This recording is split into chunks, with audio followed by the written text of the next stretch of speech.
What's going on, everybody? Happy Friday. This is Jonathan again. I'm excited. I'm super amped up. I just finished a good workout. I'm feeling good, feeling blessed, feeling excited, man. I hope y'all excited too. I'm excited about what God is doing in my life and what God is doing in your life. And just excited about a lot of things. So quick video today.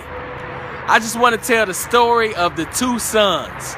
I don't know if you all heard this story again, but there were two sons that had a very rich father. I mean, this dude was like a billionaire. So he asked the sons, he said, sons, I'm leaving a few $1 million for you guys, but I want to give you all two options.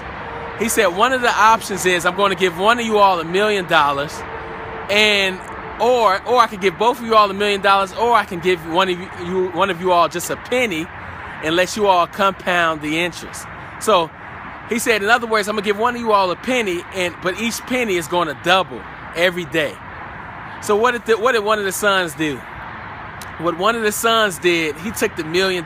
He said, man, I take $1 million. What am I going to do with a penny? Yeah, it might double every day, but where's that going to get me, a doubling penny?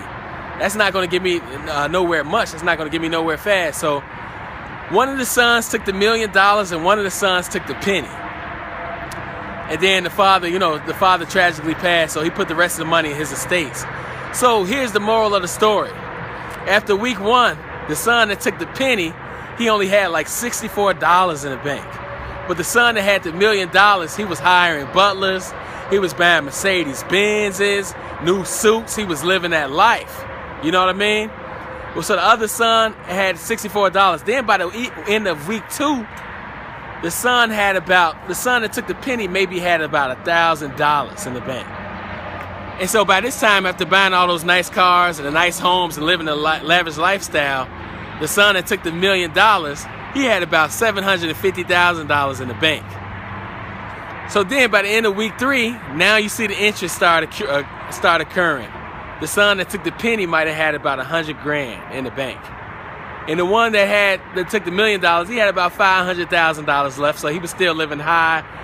He was still living, real high, and he was just wondering, like, man, I can't believe my brother only took a penny. What's a penny double gonna do? So it wasn't until the end of week 4, after the end of the 30th day, at the end of the month, the son that took the penny had over $3 million in the bank. And the son that took the $1 million had about $200,000, and on top of that, he owed about $500,000 in debt from these big old lavish credit cards that they only give to the wealthy. So the moral of the story is, do not go after instant gratification. We live in a microwave world where we want to put our hot pocket in and get that joke out in 2 minutes. But this is not a microwave world. God doesn't set the world up and success and dreams up like that. It's more like a crock pot world where we got to go in there, put the meat in, marinate it, let it sit for hours, and let that meat come out real tender and juicy.